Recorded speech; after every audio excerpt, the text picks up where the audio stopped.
Hi hello friends, welcome back to our channel. இன்னைக்கு நாம பார்க்க போறது டிராகன் பால் ஜீல episode 128 double trouble for Goku. So starting சீன்லயே போன தடவையே நம்ம கோகு அந்த ஆண்ட்ராய்ட்ஸ் எதிர்த்து சண்டைக்கு வந்தாங்க பார்த்தீங்களா. அப்படி வர நம்ம கோகு அப்புறம் ஆண்ட்ராய்ட் 19 இவங்க ரெண்டு பேரும் சரமாரியா சண்டை போட ஆரம்பிக்கிறாங்க. இவங்க போடுற சண்டை கிட்டத்தட்ட காட்டுத்தனமா இருக்கு. அந்த அளவுல ரெண்டு பேரும் மாறி மாறி சண்டை போட்டுக்கிட்டு இருக்க. இந்த பக்கம் நம்ம ஆண்ட்ராய்ட் 19 பயங்கரமா அவனோட லேசர்னால நம்ம கோகு அடிக்கிறாங்க. இந்த எல்லா அடிகள்ல இருந்துமே நம்ம கோகு அழகாவே டாட்ஜ் ஆகிட்டு இருக்காங்க. இப்படியே டாட்ஜ் ஆகிறது மட்டும் இல்லாம திடீர்னு நம்ம கோகு என்ன பண்றான், அப்படியே மறைஞ்சி நம்ம ஆண்ட்ராய்ட் 19க்கு பின்னாடி வந்து ஒரு அடி ஒன்று அடிப்பான் பாருங்க. ஒரே அடி அடிக்க இந்த பக்கம் ஆண்ட்ராய்ட் 19 அப்படியே பறந்து போய் பக்கத்துல ஒரு மலை இருக்கும், அந்த மலையில அடிச்சு விழுகிறாங்க. மலையே சுக்குநூறா உடஞ்சு போகுது. இப்படியே அடிச்சு நொறுங்கிக்கிட்டு இருக்க. இதை பார்த்துட்டு எல்லாரும் ஆச்சரியப்பட்டுக்கிட்டு இருக்க. உடனே அடிபட்ட நம்ம ஆண்ட்ராய்ட் 19 என்ன பண்றான், அங்கே இருந்து மறுபடியும் இங்க இருந்து அடிக்க வராங்க. அப்படியே அடிக்க வர நம்ம கோகு அவனோட தலையை தன்னோட ஒத்த கையால பிடிச்சி இங்கே இருந்து அடிச்சு வானத்துல தூக்கி போடுறான். அப்படியே வானத்துல தூக்கி போட உடனே இவன் இங்கே இருந்து மேல போனவன் அவன் ஸ்டடி ஆகுறாங்க. உடனே நம்ம கோகு இங்கே இருந்து போக இப்ப ரெண்டு பேரும் தரையில நடந்த சண்டை ஏர்ல நடக்க ஆரம்பிக்குது. காட்டுத்தனமா ரெண்டு பேரும் மாறி மாறி சண்டை போட்டுக்கிட்டு இருக்கானுங்க. இப்படியே இவங்க சண்டை போட்டுக்கிட்டு இருக்க. இந்த பக்கம் நம்ம மாஸ்டரோட வீட்டை காட்டுறாங்க. நம்ம மாஸ்டரோட வீட்டுல நம்ம சாவுஸ் என்ன பண்றான், இந்நேரம் டியானுக்கு என்ன இருக்கும், நம்ம ஃப்ரெண்ட்ஸுக்கு எல்லாம் என்ன இருக்கும்னு நினைச்சு ரொம்பவே கவலைப்பட்டுக்கிட்டு இருக்க.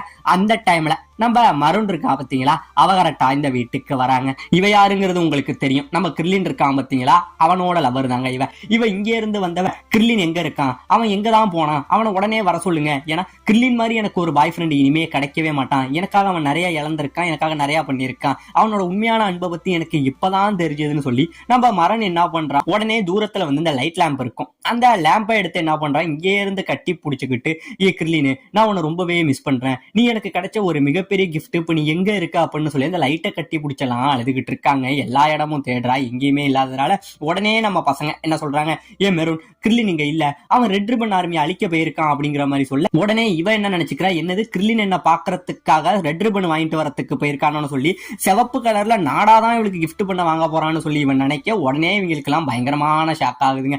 இப்பதான் இந்த பக்கம் நம்ம மாஸ்டர் நம்ம மெரூனை உட்கார வச்சு நம்ம கிர்லினை பத்தின எல்லா கதையுமே சொல்றாருங்க. அதாவது A to Z எல்லா கதையும் சொல்லிட்டு இப்போ உனக்கு புரியுற மாதிரி எல்லாத்தையும் சொல்றேன்னு இந்த ரெட் ரிப்பன்னா யாருங்கிறத அந்த கதையை சொல்ல ஆரம்பிக்கிறாருங்க. அதாவது ஸ்டார்டிங்ல நம்ம கோகு டிராகன் பால் எல்லாத்தையுமே தேட போயிருப்பான் பாத்தீங்களா. அப்படி தேட போனதா இருக்கட்டும், அவன் தேடி போயிட்டு இருக்க அதே பால்ஸை ரெட் ரிப்பன் ஆர்மியில உள்ள அந்த வீரர்களும் தேடிட்டு வந்தாங்க பாத்தீங்களா. அப்படி தேடிட்டு வந்த கதையா இருக்கட்டும், அவங்க எல்லாரையுமே அடிச்சுட்டு அந்த ரெட் ரிப்பன் ஆர்மியில வந்து மிஸ்டர் ஒயிட் அழிக்கிறதுக்காக நம்ம கோகு போயிருப்பான் பாத்தீங்களா. அப்படி போன கதையா இருக்கட்டும், அங்க அந்த மிகப்பெரிய மணிகுண்டுக்குள்ள ஒரு மிகப்பெரிய ஜைஜாண்டிக் ரோபோட்டோட நம்ம கோகு சண்டை போட்டிருப்பான். அப்படியெல்லாம் சண்டை போட்டு அந்த ரோபோவெல்லாம் அடிச்சு ஜெயிச்சிருப்பான், அந்த கதையா இருக்கட்டும். அதுக்கப்புறம் நம்ம கோகு வெளியில வர அவனோட ஜெனரல் டவ் சண்டை போட்டிருப்பாரு பாத்தீங்களா. அந்த ஜெனரல் டவ்வும் கோகுக்கும் நடந்த சண்டையா இருக்கட்டும், அதுல ஒண்ணு நம்ம கோகு பட்ட அடிகளா இருக்கட்டும், கடைசியா நம்ம ஜெனரல் டவ் வந்து ஒரு யுக்தியை கையாண்டு பாமால நம்ம கோகுவை கொள்ளணும்னு நினைச்சு பாம தூக்கி போட்டிருப்பாரு. அதையுமே நம்ம கோகு அழகா டாஷ் பண்ணி அவங்ககிட்டே அடிச்சு விட்டு அவங்க அதையே முடிச்சிருப்பான், இந்த கதைகளா இருக்கட்டும். அப்புறம் இதுக்கப்புறம் பொறுத்த ஆகாதரான்னு சொல்லி ரெட் ரிப்பன் பேஸ்குள்ளேயே நம்ம கோகு தனியா போயிருப்பான் பாத்தீங்களா. அப்படி உள்ள போனதா இருக்கட்டும், அங்க உள்ள போய் அங்க உள்ள எல்லா வீரர்களையும் அடிச்சு துவம்சம் பண்ணினதா இருக்கட்டும், அத்தனை புல்லட்டுக்கு முன்னாடியே நின்று போடா டாட்டான்னு சொல்லிட்டு எல்லாரையும் அடிச்சு பறக்க விட்டாங்க பாத்தீங்களா நம்ம கோகு. அப்படி பண்ணின எல்லா கதைகளா இருக்கட்டும். அது மட்டும் கிடையாம கடைசியா நம்ம ஜெனரல் ரெட் இருக்காரு பாத்தீங்களா, அவரோட படைகள்ல உள்ள ஜெனரல் பிளாக் அவன் கூட சண்டை போட்டதா இருக்கட்டும், அவனோட மிகப்பெரிய ஒரு ரோபோவை எதிர்த்து நம்ம கோகு நின்னதா இருக்கட்டும், அவன் ஒரு மிகப்பெரிய லான்ச்சரை வந்து நம்ம கோகு மேல அடிச்சதா இருக்கட்டும், அதே லான்ச்சரை திருப்பி அடிச்சு அவன் கதையை முடிச்சதா இருக்கட்டும் சொல்லி இந்த ரெட் ரிப்பன் ஆர்மியை கோகு அழிச்ச ஒவ்வொரு கதையுமே நம்ம மாஸ்டர் ரோஷி அந்த பொண்ணுகிட்ட சொல்லிக்கிட்டு இருக்காங்க. அப்பதான் முடிஞ்சதுன்னு நாங்க நினைச்சோம். ஆனா உண்மையிலேயே கோகு வந்து ரெட் ரிப்பன் ஆர்மியை அழிக்கல. ஏன்னா அதுல இருந்த ஒரே ஒரு தீய சயின்டிஸ்ட் மட்டும் நம்ம கோகுவை எப்படியாச்சும் அழிச்சாகணும்னு உயிரோட இருந்து நம்ம ஜெரோ இருக்காரு பாத்தீங்களா, அவரோட கதையுமே சொல்றாருங்க. உயிரோட இருந்து கோகுவை எப்படியாச்சும் அழிச்சாகணும்னு சொல்லி ரொம்ப வருஷம் கடுமையா முயற்சி பண்ணி இந்த ஆண்ட்ராய்ட்ஸை உருவாக்கி கடைசியா அந்த ஆண்ட்ராய்ட்ஸ் கையாலேயே அவர் செத்ததா இருக்கட்டும்னு சொல்லி எல்லா கதையுமே நம்ம மாஸ்டர் ரோஷி சொல்லி முடிக்கிறாருங்க. இங்க சொல்லி முடிக்க இப்ப இந்த பக்கம் நம்ம கிர்லின், கோஹானு, யாம்சா இவங்க மூணு பேரும் ரொம்பவே வேகமா வந்துகிட்டு இருக்கானுங்க. நல்லாவே தெரியுது இது அப்பாவோட கீ தான், அவரோட கீ ரொம்பவே அதிகமாயிட்டு இருக்கு, வாங்கன்னு சொல்லி அந்த கீ எனர்ஜியை ஃபாலோ பண்ணி இங்க இருந்து வந்துகிட்டு இருக்கானுங்க. இப்ப இந்த பக்கம் நம்ம கோகு சண்டை போட்டான் பாத்தீங்களா, இவன் இங்கே இருந்து பறந்து சரமாரியா போட்டு நம்ம 19 அடிக்கிறாங்க. ஆனா அடினா ஒண்ணு சாதாரண அடி இல்லைங்க, ஏதோ பால போட்டு அடிச்சு பந்தாடுற மாதிரி நம்ம 19 போட்டு சாருமாரா அடிச்சு பறக்க விட இந்த பக்கம் அவங்க ஃப்ரெண்ட்ஸ் எல்லாம் பயங்கரமா ஆச்சரியப்படுறானுங்க, இதுக்கு சான்ஸே இல்ல, கோகு வேற லெவல்ல அவன் பவர் இன்க்ரீஸ் ஆயிட்டுன்னு சொல்லி ஆச்சரியப்பட்டுக்கிட்டு இருக்க. ஆனா என்னதான் அவன் சண்டை போட்டாலும் நம்ம கோகுக்கு என்னமோ தெரியலங்க, அவனுக்கு பயங்கரமா இறக்குது. இருந்தாலும் இவன் நிப்பாட்டலங்க, மறுபடியும் நம்ம 19 போட்டு அடிக்கிறான். அட்டினா ஒண்ணு சாதாரண அடி இல்ல, சும்மா தாறுமாறா போட்டு மாக்காங்குத்து மாட்டு குத்து குத்துறாங்க, அந்த அளவுல போட்டு நம்ம 19 இன்னும் அடிச்சுக்கிட்டு தான் இருக்கான். இப்படியே அடிச்சுக்கிட்டு இருக்க இந்த பக்கம் இதை பார்த்து நம்ம 20 பயங்கரமா ஆச்சரியப்படுறாரு. இல்ல நான் முன்னாடி பார்த்த கோகுவோட இப்ப இவனோட பவர் ரொம்பவே இன்க்ரீஸ் ஆயிருக்குன்னு சொல்லி இவரு ஒரு பக்கம் பயந்துகிட்டு இருக்க. இப்ப இந்த பக்கம் நம்ம பசங்க வந்தாங்க பாத்தீங்களா, கோகுவை தேடி. ஒரு வழியா அவங்களும் இந்த இடத்துக்கு வந்துடுறாங்க. வர உடனே நம்ம டியான் என்ன சொல்றான், யாரும் பயப்பட வேணாம், கோகு வந்து இப்ப எல்லா ஃபைட்டையும் அவனோட கண்ட்ரோல்ல தான் வச்சிருக்காங்கிற மாதிரி நம்ம டியான் சொல்ல, இந்த பக்கம் நம்ம கோகு என்ன பண்றான், சரமாரியா போட்டு அவனை அடிச்சு உரிச்சுக்கிட்டு இருந்தான் பாத்தீங்களா. உரிச்சுக்கிட்டு இருக்க இப்ப இந்த சண்டையை பார்த்து எல்லாருமே ஆச்சரியப்பட்டுக்கிட்டு இருக்க. நம்ம பசங்க என்ன சொல்றாங்க, இதை கோகுவே முடிச்சிருவான், நம்ம யாருமே உள்ள போவேணாம் அப்படிங்கிற மாதிரி சொல்ல, இப்பதாங்க நம்ம பிக்காலோ சொல்றான், ஃப்ரெண்ட்ஸ் நீங்க எல்லாருமே ஒரு விஷயத்த தப்பா புரிஞ்சுக்கிட்டு இருக்கீங்க.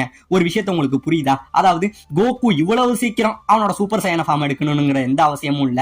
ஏன்னா கோகு இந்த சண்டையை ரொம்பவே அவசரப்படுத்துறான், ஏன் அவன் இப்படி பண்றாங்கிறது எனக்கு தெரியவே மாட்டேங்குது அப்படிங்கிற மாதிரி எல்லாம் ஆச்சரியப்பட, உடனே நம்ம டியான் ஆச்சரியப்படுறான். ஆமா, இது வந்து கோகுவோட அட்டாக் முறையே கிடையாது, அவன் ரொம்பவே வேகமா இந்த சண்டையை முடிக்கணும்னு நினைக்கிறாங்கிற மாதிரி இவனும் புலம்பிக்கிட்டு இருக்க. இப்பதாங்க நம்ம பிக்காலோ சொல்றான், ஃப்ரெண்ட்ஸ் நீங்க நினைக்கிற மாதிரி சூப்பர் சையானோட பவர் இது மட்டும் கிடையாது, கோகு இதை விட இன்னும் அதிகமான பவரா இருப்பான். ஆனா என்னமோ தெரியல, இன்னைக்கு கோகுவோட பவர் ரொம்பவே குறைஞ்சிக்கிட்டு இருக்குங்கிற மாதிரி நம்ம பிக்காலோ சொல்ல, இப்ப இந்த பக்கம் நம்ம கோகான் என்ன சொல்றான், ஒருவேளை பிக்காலோ அந்த ஆண்ட்ராய்ட்ஸ் வந்து அப்பாவோட கீ எனர்ஜி எல்லாம் உரியுதா அப்படின்னு சொல்ல, என்ன சொல்றீங்க அப்படின்னு சொல்ல, இப்பதாங்க நம்ம யாம்சா சொல்றான், ஆமா பிக்காலோ இந்த மாதிரி அந்த ஆண்ட்ராய்ட்ஸ் என்ன தொடும்போது என்னோட கீ எனர்ஜி எல்லாமே அதுங்களால உறிஞ்சினது, நான் ரொம்பவே வீக்கா ஃபீல் பண்ணேன் அப்படிங்கிற மாதிரி சொல்லிட்டு இருக்க.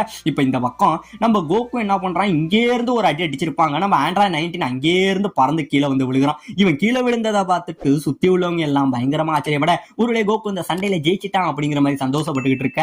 அடிபட்ட நம்ம ஆண்ட்ராய்ட் 19 மறுபடியும் இங்க இருந்து எழுந்திருக்கிறாங்க. இவன் எழுந்திருச்சு நிக்க இந்த பக்கம் நம்ம கோகுக்கு பயங்கரமா இறச்சிக்கிட்டு இருக்கு. இப்படியே இறச்சிக்கிட்டு இருக்கு. நம்ம கோகு என்ன பண்றான், அவனோட கொஞ்ச நெஞ்ச பவர் எல்லாத்தையும் சேர்த்து காமேஹமேஹா அப்படின்னு சொல்லி ஒரு அடி அடிக்க, உடனே நம்ம 19 என்ன பண்றான், அவனோட கையை நீட்டி அந்த மொத்த பவரையுமே உறிஞ்சிடுறாங்க. இதை உரிய இவங்க ஃப்ரெண்ட்ஸ் எல்லாம் பயங்கரமா ஆச்சரியப்பட, நம்ம பிக்கலோ மட்டும் கத்துறான், கோகு உன்னோட எனர்ஜி வேவ் எதையுமே அவனை நோக்கி சுடாத, ஏன்னா உன்னோட மொத்த கீ எனர்ஜி அவனால உரிய முடியும், உன் பவரை எந்த அளவுக்கு நீ யூஸ் பண்றியோ அந்த அளவுக்கு அந்த பவரை அவன் உறிஞ்சிருவான் அப்படிங்கிற மாதிரி இந்த பக்கம் நம்ம பிக்கலோ கத்த, உடனே நம்ம கோகுக்கு இப்பதான் புரியுது, ஓ இதுதான் காரணமா, இது வேற ஒரு பிரச்சனை இருக்காங்கிறது நம்ம கோகு புரிஞ்சுக்கிறாங்க. ஆனா என்னதான் இருந்தாலும் ரொம்பவே வீக்கா இருக்கான், பயங்கரமா அவனுக்கு இறச்சிக்கிட்டு தான் இருக்கு. ஃப்ரெண்ட்ஸ் உங்களுக்கு எல்லாம் புரியுதா, கோகுக்கு ஏதோ ஒரு பயங்கரமான பிரச்சனை இருக்கு, அவன் இப்படி சண்டை போட மாட்டாங்கிறத இப்பதாங்க நம்ம பசங்களும் கொஞ்சம் கொஞ்சமா புரிஞ்சுக்க ஆரம்பிக்கிறானுங்க. இதை தெரிஞ்சுக்கிட்டோன்னே இப்ப உடனே நம்ம ஆண்ட்ராய்ட் 19 என்ன பண்றான், நம்ம கோகு வீக்கா இருக்கிறத புரிஞ்சுக்கிட்டு இங்கே இருந்து இப்ப நம்ம கோகுவை பிடிச்சி அடிக்கிறாங்க.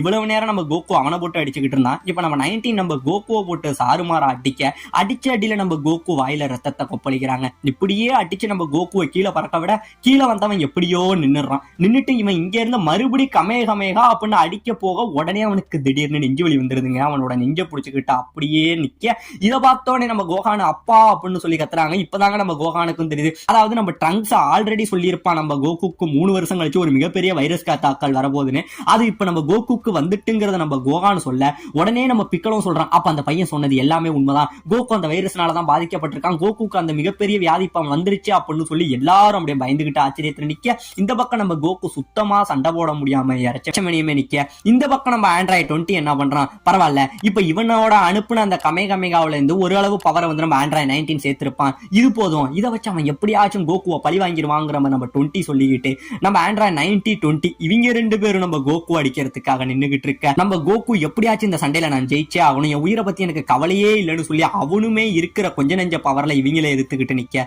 இதோட இந்த இடத்துல இந்த எபிசோட முடிக்கவும் செய்யறாங்க.